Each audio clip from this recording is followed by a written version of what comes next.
Hey guys, so summer is just around the corner and today I'm going to show you how I did this effortless curl hair, so keep on watching.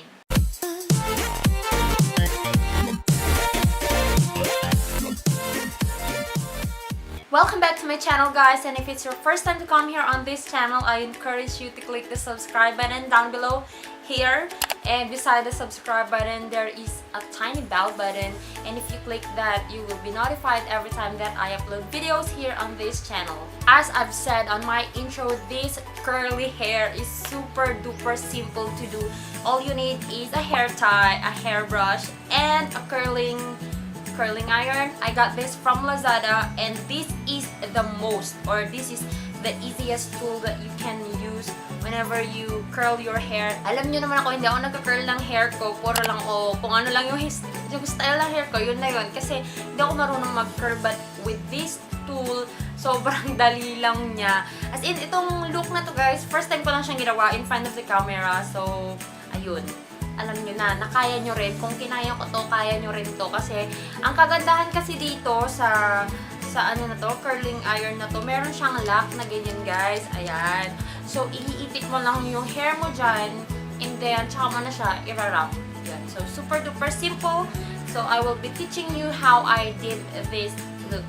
First step is to comb and gather your hair into a high ponytail, just like what I'm doing here.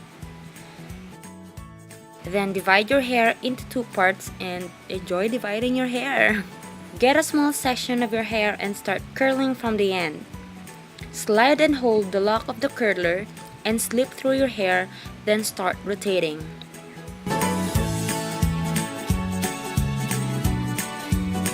Flip your curled hair on the other side of the high ponytail to easily determine the unfinished hair.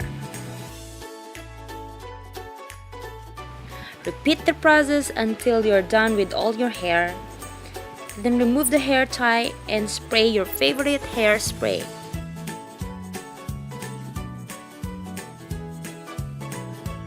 That's it. That's the easiest curl that you can achieve during this summer.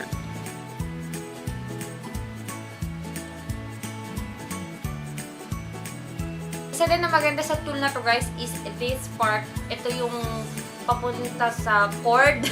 Ito yung cord niya. So, this is naiikot-ikot na ganyan. Ano bang tawag dito? Parang nagsiswivel siya. So, kahit iikot-ikot mo to, ikot-ikot lang, o diba, gano'n? Kahit iikot-ikot mo to, hindi siya pupulupot dun sa tool mo. So, sobrang convenient niyang gamitin, guys. Thank you so much guys for watching this video, and if you enjoyed watching it, please do not forget to hit the like button, and of course if you haven't subscribed yet, please don't forget to click the subscribe button and share this hairstyle to your friends, kasi alam ko guys, madaming kagaya ko dyan na hirap mag-curl. So, share nyo tong video na to sa friend nyo na, you know, gusto ding mag-curl-curl ng hair pero hirap na hirap din or nahihirapan sa pag-curl. So, I'll talk to you guys on my next video. Bye!